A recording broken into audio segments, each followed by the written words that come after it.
Bienvenidos a Nocturnal Susurros. Dicen que en todo pueblo existe un lugar donde nadie se atreve a pasar de noche. En este caso es un viejo puente de piedra, construido a finales del siglo XIX, en las afueras de una comunidad olvidada. Los locales lo llaman el Puente de las Sombras.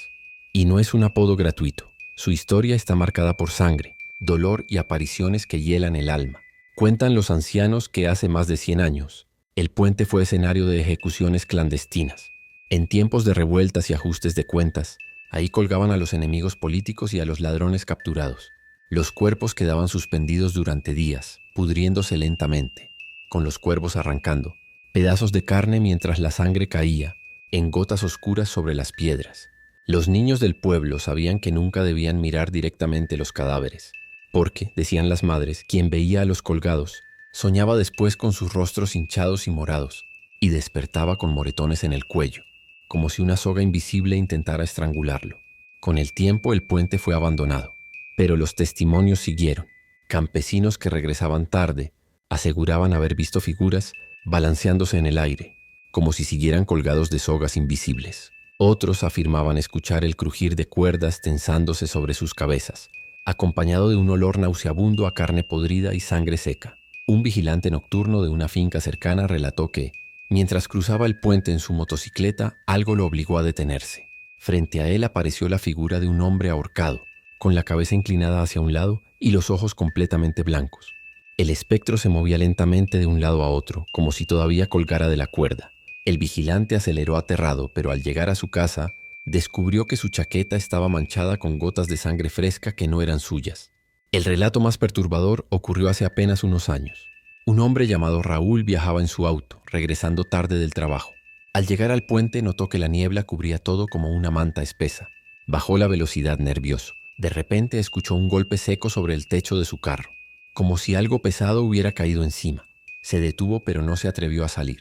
Entonces, lo vio por el retrovisor. Una sombra se descolgó lentamente por la ventana trasera, con el rostro hinchado y morado de un ahorcado. Los labios rotos goteaban sangre que caía sobre el asiento. Raúl intentó arrancar, pero el motor se apagó. En ese instante, unas manos invisibles comenzaron a apretarle el cuello con una fuerza brutal. Sintió como el aire le faltaba, como la presión le cortaba la respiración, hasta que, en un último intento desesperado, logró encender el auto y salir disparado. Al llegar a su casa, corrió al espejo. Su rostro estaba pálido, los ojos inyectados de sangre, y alrededor del cuello tenía un enorme moretón, idéntico al que dejan las cuerdas de un ahorcado. Los habitantes aún evitan el lugar. Hay quienes aseguran que de noche, si te atreves a quedarte en medio del puente y cierras los ojos, escucharás un murmullo colectivo, decenas de gargantas, ahorcadas intentando gritar a la vez. Otros dicen que si llevas una linterna y apuntas al agua bajo el puente, no verás tu reflejo, sino el de los cuerpos colgados sobre ti, observándote, esperando que seas el próximo en unirte a ellos. Nadie cruza ese puente solo después de la medianoche, porque las sombras siguen ahí, acechando, colgando de sogas invisibles.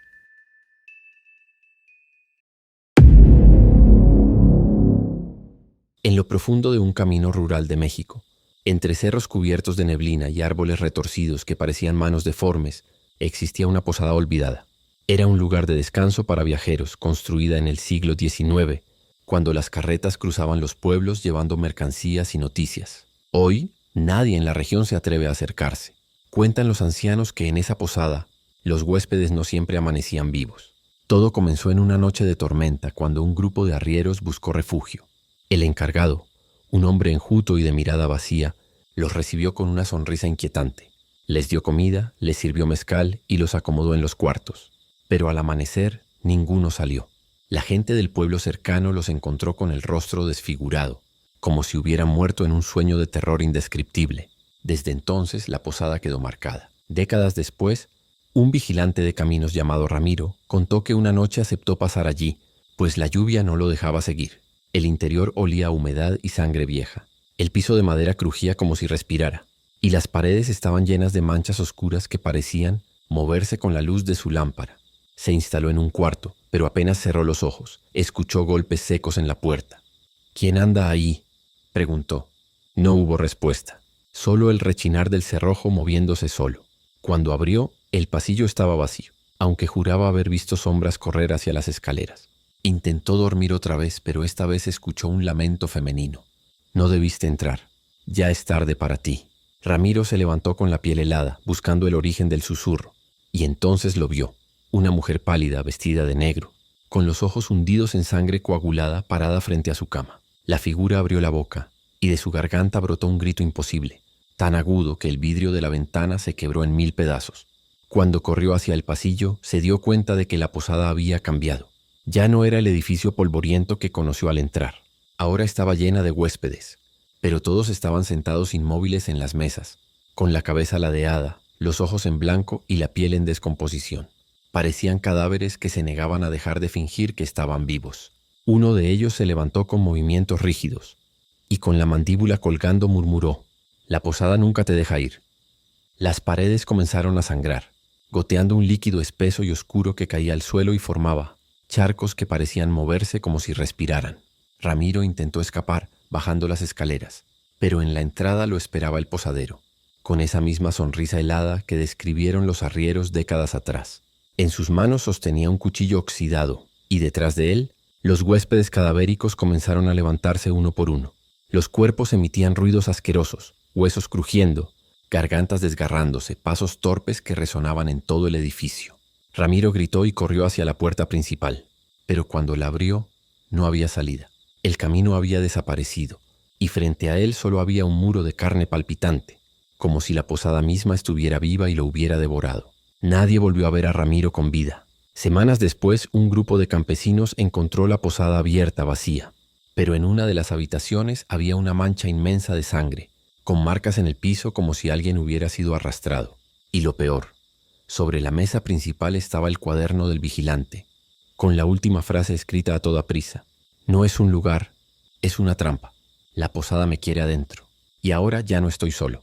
Dicen que si alguien se atreve a pasar cerca de esa vieja construcción, aún puede escuchar las carcajadas del posadero y los lamentos de los huéspedes, atrapados para siempre.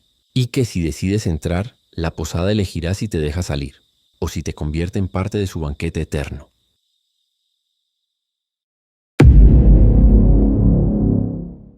En un pueblo olvidado de México, existía un panteón que todos conocían por su capilla derruida en el centro.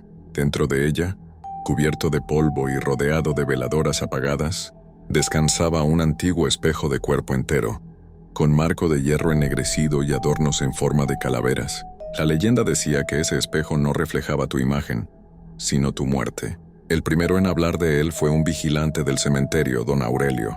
Una noche, mientras hacía su ronda, escuchó un golpeteo metálico en la capilla. Al entrar, vio el espejo brillando tenuemente bajo la luz de la luna. Por curiosidad se acercó, y lo que vio lo hizo retroceder. En el reflejo no estaba él de pie con su linterna. En su lugar aparecía su propio cadáver, tendido en el suelo del panteón, con la garganta abierta de lado a lado. Aurelio huyó despavorido y nunca volvió al cementerio. 3 meses después lo encontraron muerto en su casa, exactamente como el espejo lo había mostrado. Con el tiempo, los rumores crecieron. Decían que cada tanto aparecían jóvenes atraídos por el morbo. Iban de noche a la capilla para mirarse en el espejo, desafiando a la muerte. Algunos aseguraban que no veían nada raro, pero otros no volvían a ser los mismos. Un caso estremeció al pueblo, el de Marisol, una muchacha de apenas 17 años. Una madrugada entró al panteón con amigos. Todos se rieron frente al espejo hasta que llegó su turno. Cuando ella se miró, soltó un grito desgarrador. En el reflejo, vio como su propio rostro se desgarraba desde dentro, como si algo intentara salir de su piel. Los demás solo la vieron caer desmayada, pero al día siguiente, encontraron su cuerpo en la entrada del cementerio, desollado de la cara hacia abajo, como si alguien hubiera arrancado su piel con garras invisibles. Con los años la capilla fue clausurada, pero aún así, el espejo nunca pudo ser destruido. Los sacerdotes que intentaron romperlo con mazos terminaron muertos en accidentes brutales. Uno decapitado por la rueda de un carro, otro partido en 2 por un rayo. El pueblo decidió dejarlo ahí, olvidado, tapiando la puerta de la capilla. Sin embargo, los vigilantes del panteón siguen asegurando que, en noches de luna llena, la tapa de la capilla se abre sola y el espejo refleja luces rojas, como si dentro hubiera fuego ardiendo. Quienes lo han visto dicen que ya no refleja a las personas completas, sino que muestra solo partes de sus cuerpos mutilados, ojos colgando, bocas cosidas, manos ensangrentadas. La última vez que un curioso intentó entrar, juró que no fue su reflejo lo que apareció, sino una figura detrás de él, una mujer vestida de negro, con uñas largas como cuchillas, que susurró en el eco del cristal: «Si me miras, ya eres mío». Desde entonces nadie se atreve a acercarse a la capilla, pero en el pueblo corre un rumor. Quien logre resistir su reflejo, podrá ver el rostro verdadero de la muerte.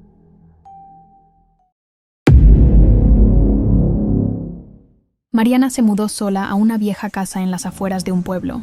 Era enorme y barata, pero con un detalle inquietante: un sótano al que nadie entraba, desde hacía décadas. El agente inmobiliario solo le dijo que estaba sellado por humedad, pero al llegar, Mariana notó algo extraño. La puerta del sótano tenía 7 clavos oxidados clavados en forma de cruz, como si alguien hubiera querido aprisionar algo por dentro. Las primeras noches fueron tranquilas, hasta que el silencio empezó a romperse con un sonido bajo y constante, golpes sordos, desde debajo del piso de la sala. Al principio pensó que eran tuberías viejas o ratas, pero pronto lo escuchó claro. Una voz ronca, casi inhumana, llamándola por su nombre. «Mariana, abre». La joven se despertaba sudando frío cada madrugada, siempre a las 3:07 exactas. El olor a hierro y humedad invadía la casa. Una noche, harta, bajó con una linterna. Los clavos de la puerta estaban caídos en el suelo, como si alguien los hubiera arrancado desde dentro. Al abrir, un aire helado le golpeó el rostro. El sótano estaba cubierto de marcas en las paredes, arañazos profundos, como de uñas sangrientas. Había huellas frescas que llevaban hacia el centro, donde un charco oscuro y espeso goteaba desde el techo. El olor era insoportable, sangre rancia mezclada con tierra. De repente la linterna titiló y se apagó. En la oscuridad, la voz se volvió más clara, más cercana, como si estuviera detrás de ella. «Yo no estoy enterrado. Estoy esperando». Mariana gritó y corrió hacia la escalera, pero al mirar atrás, vio algo que la heló.